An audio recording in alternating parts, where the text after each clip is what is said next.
Hello दोस्तों, welcome. New जैसा technology company का आईपीओ ओपन होने वाला है। कंपनी के डिटेल्स देखें और आईपीओ के डिटेल्स, जीएमपी अपडेट, वैल्यूएशन क्या लगा, आईपीओ में अप्लाई करें क्या अवॉइड करें। तो दोस्तों, हम बात कर रहे हैं यहाँ पर न्यू जैसा टेक्नोलॉजी आईपीओ की, जो कि 25 सितंबर को ओपन होगा और 27 सितंबर तक चलेगा। फेस वैल्यू ₹5 पर शेयर है। प्राइस बैंड ₹44 से ₹47 पर शेयर है। लॉट साइज 3000 शेयर्स की है। टोटल इशू साइज 39.93 करोड़ का, जो कि पूरा फ्रेशन है। पूरा पैसा कंपनी ग्रोथ में उपयोग में लाया जाएगा।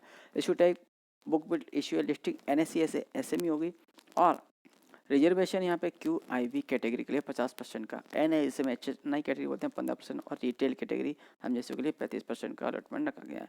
और टेंटेटिव टाइम टेबल में 25 सितंबर को आईपीओ ओपन, 27 सितंबर तक चलेगा। 4 अक्टूबर को अलॉटमेंट होगा। 5 अक्टूबर को जिन्हें अलॉटमेंट नहीं मिलेगा उनका पैसा रिफंड करना स्टार्ट होगा। 6 सितंबर को जिन्हें अलॉटमेंट मिलेगा उनके डीमैट अकाउंट में शेयर क्रिएट होंगे। 9 सितंबर को लिस्टिंग है। और दोस्तों, हम जैसे रिटेल इंडिविजुअल कितने अप्लाई कर सकते हैं। मिनिमम 1 लॉट, मैक्सिमम भी 1 लॉट, क्योंकि एक एसएमई आईपीओ 1 लॉट में 3000 शेयर्स, जिसमें 1,41,000 अमाउंट इन्वेस्टमेंट में लगेगा। तो दोस्तों, अच्छी खासी अमाउंट इन्वेस्टमेंट में लगने वाली है, तो यहाँ पे रिस्क और भी बढ़ जाती है। और एच एन आई कैटेगरी में 2 लॉट, जिसमें 6000 शेयर्स रहेंगे। 2,82,000 अमाउंट इन्वेस्टमेंट में लगेगा। प्रोमोटर्स में श्री विशेष हांडा और श्री मुकुंद राघवेंद्र, ये कंपनी के प्रोमोटर्स में आईपीओ कैपिटल है। प्रोमोटर्स का होल्डिंग 94.23%। आईपीओ के बाद कैपिटल अपडेट नहीं है। और दोस्तों, यहाँ पे कंपनी अभी करती क्या है, तो कंपनी की स्थापना यहाँ पे 2020 में हुई, यानी 3 साल ही कंपनी की ऑफिशियल यहाँ पे स्थापना हुई है। वैसे तो कंपनी पुरानी भी है, पर यहाँ पे अभी ऑफिशियली 2020 में 3 साल से ही मार्केट में प्रेजेंस है। और अभी कंपनी करती क्या है, तो यहाँ पे कंपनी रीफर्बिश इलेक्ट्रॉनिक यहाँ पे जो सामान है वो यहाँ पे सेल करती है कंपनी। रीफर्बिश बोलो तो दोस्तों, यानी कुछ 2-3 साल पुराना रहता है, उसको दोबारा कवर की ओर चढ़ा के कंपनी यहाँ पर नया जैसा कर देती है। वैसे ही कंपनी का नाम है न्यू जैसा, और दोबारा इसको सेल करती है। इसलिए जो अभी नया तो नहीं है, तो ये डिस्काउंटेड यानी कम कीमत में ये जो भी सामान है मार्केट में उपलब्ध होता है। तो इसमें क्या क्या कंपनी सेल करती है, तो यहाँ पे कंपनी प्रोक्योर करती है यूज्ड गैजेट्स, यानी कि जो इलेक्ट्रॉनिक सामान है, जिसमें यूज्ड गैजेट में लैपटॉप हुआ, डेस्कटॉप हुआ, पेरिफेरल्स, रिफर्बिशेस करती है ये सब, और सेल करती है डायरेक्टली एंड यूज कस्टमर, यानी हम जैसे लोगों को ये डायरेक्ट सेल करती है। इसमें बिजनेस में जो कस्टमर है उनको भी सेल करती है और रिटेल को भी करती है। और जिसमें आईटी प्रोडक्ट्स रहते हैं, जैसे लैपटॉप हुआ, Chrome books, desktop, Chrome boxes, monitor, accessories, keyboard, mouse, wifi, speaker, जो कि ये सब कंपनी सेल करती है। इसको दोबारा चमका देती है और नया जैसा करके सेल करती है। कंपनी का pan India, all over India में यहाँ पे प्रेजेंस है। यहाँ पे कंपनी के जो कस्टमर बेस में स्टूडेंट हुआ, होम यूजर्स हुआ, एसएमईज और working professional via e commerce and online platform, दोनों के थ्रू ये कंपनी सेल करती है। कंपनी के 347 एम्प्लॉई है जो कि कंपनी को यहाँ पे काम करते हैं, जो कि 28,700 स्क्वायर फीट यहाँ पे अप्रोक्स 5,500 रीफर्बिश यहाँ पे एसक्यूएस मंथली बेसिस पे यहाँ पे सेल करते हैं। अच्छा खासा सेल है कंपनी का। 5,500 रीफर्बिश एसक्यूज यहाँ सेल करती है। अभी कंपनी का यहाँ फाइनेंशियल ग्रोथ देखते हैं तो मार्च 21, मार्च 22, मार्च 3 साल का यहाँ पे फिगर है, जो कि अमाउंट यहाँ पे लैक्स में है। एसेट कंपनी के 338 लाख से 559 हुई, और मार्च 23 में तो यहाँ पे यूज ग्रोथ देखने मिली 2,208 लाख की। वहीं पे रेवेन्यू ग्रोथ 960 लाख का था मार्च 22 में 2,792 लाख, और मार्च 23 में 4,453 लाख। तो यूज ग्रोथ देखने को मिली रेवेन्यू की ईयर ऑन ईयर बेसिस। वहीं एसेट भी अच्छे बढ़े। प्रॉफिट ग्रोथ भी शानदार देखने को मिला यहाँ पे। मार्च 21 में 73 लाख की, और मार्च 22 में 180 लाख के ऊपर, और मार्च 23 में 675 लाख। तो प्रॉफिट भी अच्छा का अप ट्रेंड में। वहाँ नेटवर्थ 74 लाख से बढ़ के 254 लाख, और मार्च 23 में 930 लाख।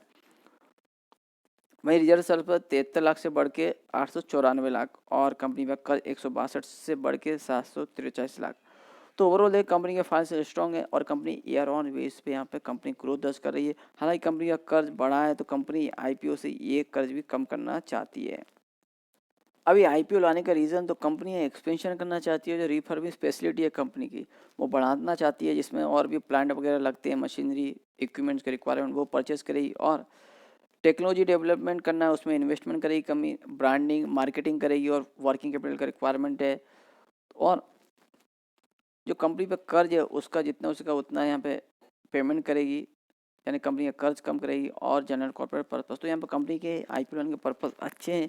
यहाँ एक्सपेंशन कर रही है कंपनी, टेक्नोलॉजी डेवलप कर रही है और मार्केटिंग कर रही है, तो इससे कंपनी का बिजनेस और अप ट्रेंड में जाते हुए नजर आएगा, यानी यहाँ पे रेवेन्यू और अप ट्रेंड में जाएगा। और कंपनी यहाँ पे अपना जो लोन है उसको कम करेगी तो और प्रॉफिट भी और भी अप ट्रेंड में जाते हुए नजर आएगा। तो कंपनी आईपीओ लाने के रीज़न अच्छे हैं। यहाँ पे कंपनी ईयर ऑन बेस पे और भी यहाँ पे ग्रोथ दर्ज करती हुई नजर आएगी।